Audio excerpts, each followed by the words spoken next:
Thank you very much, Larry. Where I have a lot of noise at a funeral a little far away, and I can barely hear what the discussion is going on. But it's very important. Just as I tried to get in touch with you last night, so that I could, if I couldn't even join, someone else could also speak on some of the issues that a number of speakers have already made their contribution on. Now, I wanted you to ask me any question. I think I've heard them. A lot of people have even referred to some laws. Of course, not all the laws are relevant. But what are the issues? Am I supposed to talk about ACE issue, or I'm talking about there's a 7% transfer that people are talking about without maybe reference to the details of it? If you want to ask me questions, I will brief you where I'm coming from. Then I will leave you and your participants. All right. Okay. So in your letter, as in your press release, you speak about under the heading. My letter or your press release. Very good. You speak about sale and divestment of 7% shares acquired from Jubilee Oil Holdings Limited. JOHL, yes. Right. And here you say that absolutely nothing wrong has been done. In fact, you say that the allegation of sale of the so-called GNPC shares are unequivocally false, and that there is no intention by GNPC or yourself to divest 7% shareholding in the Jubilee holdings. Jubilee and Temple. Listen, what I've said is that it's not an issue of GNPC holding shares, and then officers, particularly Freddie Blay as chairman, decide who deals mainly with shareholding of the corporations and so forth, deciding that I'm disposing of the shares to some other company. I think that it's been lost on those who are making contributions that it's a question of preemption. And ADACO deciding to offload its participating interest with regards to certain shares. It's not only 7%, it's about 24%, but some of them have taken. I don't need to go into it, it's a bit detailed.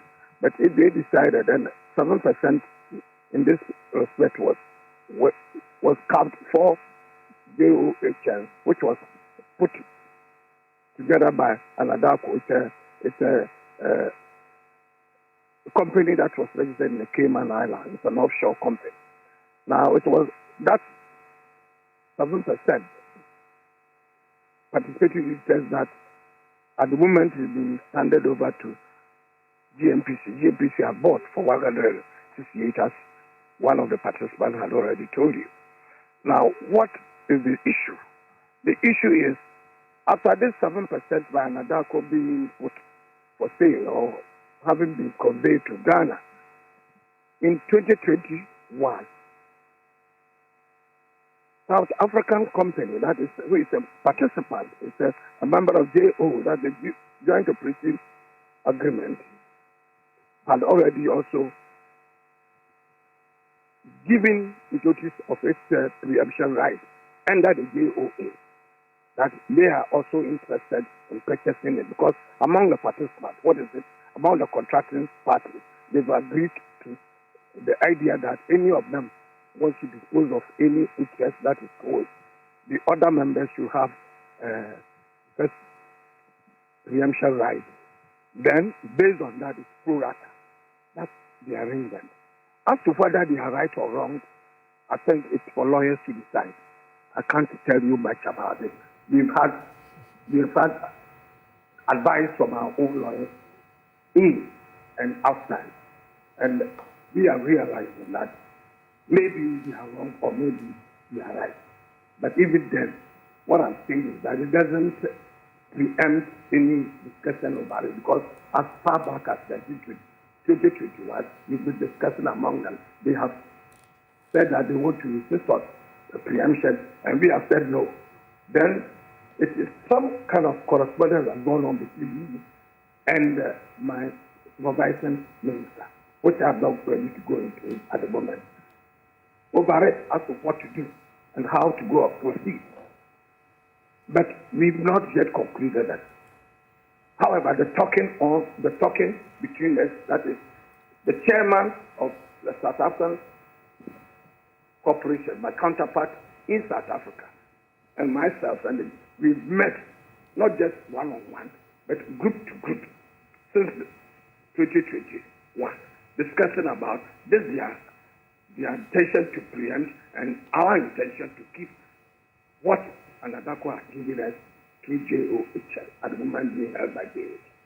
We've been talking about it, and I wrote a letter proposing that can be, instead of you taking the 7% or we taking all the 7%, can we discuss, because they wanted even 75% of them, and I said no, let them take 50%. But I added something.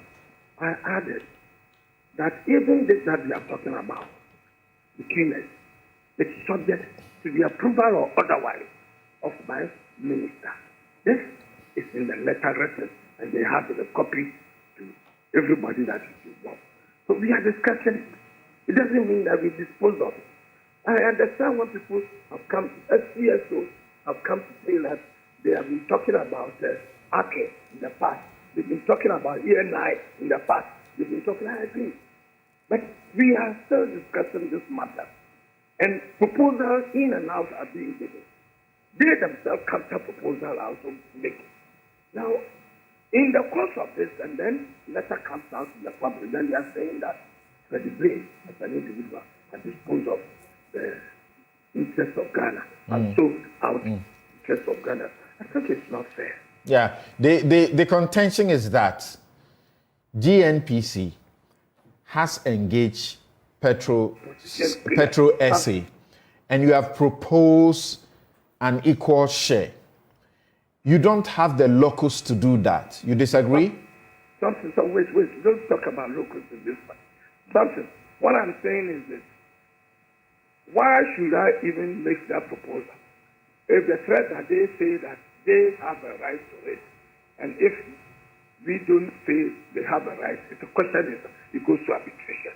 I'm saying let's prevent arbitration, because I have my advice, you have your advice. But I don't want to tell you what advice I have had from our own professionals, not individuals talking on that's fine. But wait, let me finish. So it is a question of trying to prevent going to an arbitration. As we have a duty, fiduciary duty to our corporation, to protect the shares of the corporation, to protect Ghana's interests. And in good conscience, if you say that, please, let's talk about this one. And I'm saying, I add also that subject to the approval of my supervising minister, what wrong have I done? Yes, people are now making it look like as if. Yes, as you have eloquently said, you are under the minister, and the minister issues directives. You must comply by those directives. As we understand, you sought the Attorney General's advice, and the Attorney General confirmed the minister's position. So why were you still going ahead in the manner you did? Ladies, something like this. I don't want to discuss what has gone on between me and my minister over here, because, of course, there is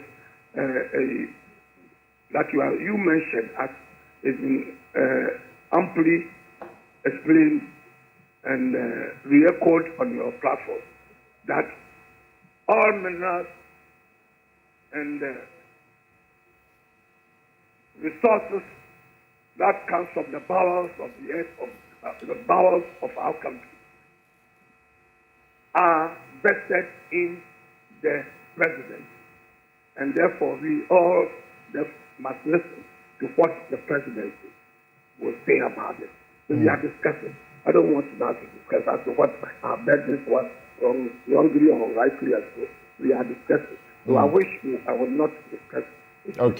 Okay, but the CSOs, like any other Ghanaian, have a right to be concerned because, as you said, the president is holding this in trust for the people of Ghana. So, as a fiduciary, I understand if they should be concerned. I don't find anything wrong with their being concerned. I don't find anything wrong with their, but they must also have the facts. They must also have. A lot of them have quoted extensively laws related to the petroleum agreement. That's right. And they've talked about it. They've not mentioned, I haven't heard anybody say that among the contractor parties, they also have joint operating agreements. Nobody has talked about it. Maybe they have not read it or they don't know about it. But I wouldn't say I know the law, all the law, in regards to what we are doing. Okay. We therefore depend on advice from lawyers and from professionals that we've hired and pay for that advice.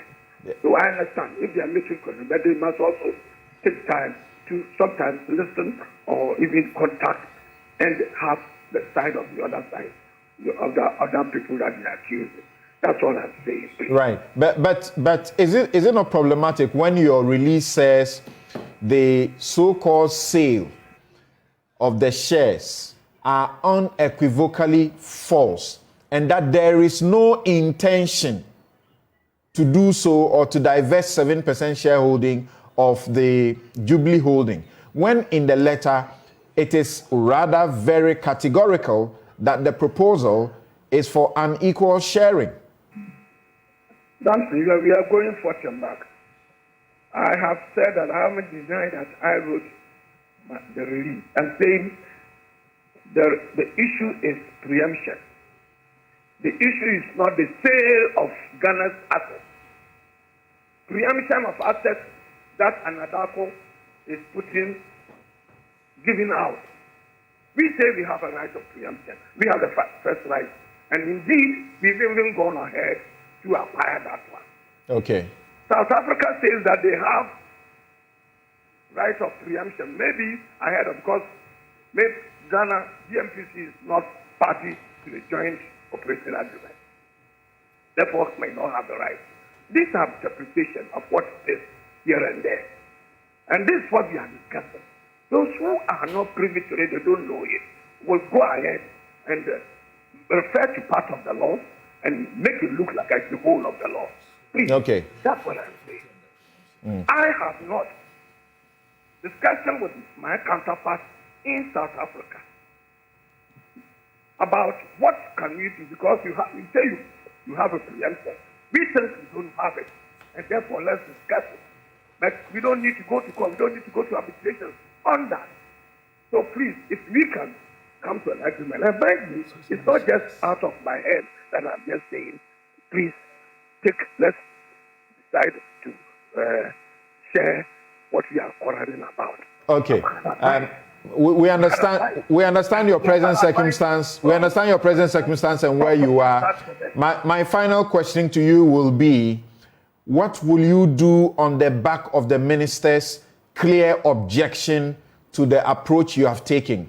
You say in your release that as a compromise solution, we have proposed the option of a 50-50 split of the 7% shares GNPC was holding. It is important to note that we have yet to outline specifics for the finality on the matter, and this compromise is subject to confirmation and subsequent advice of the minister. We are still in the stage of ongoing discussions. The minister appreciates what you have communicated in your letters, and yet writes in the strong language that he does. He says, cease and desist. What are you going to do? Something. As I talk to you now, I have ceased and I'm desisting. Thank you very much. All right. Thank you. All right. Thank you.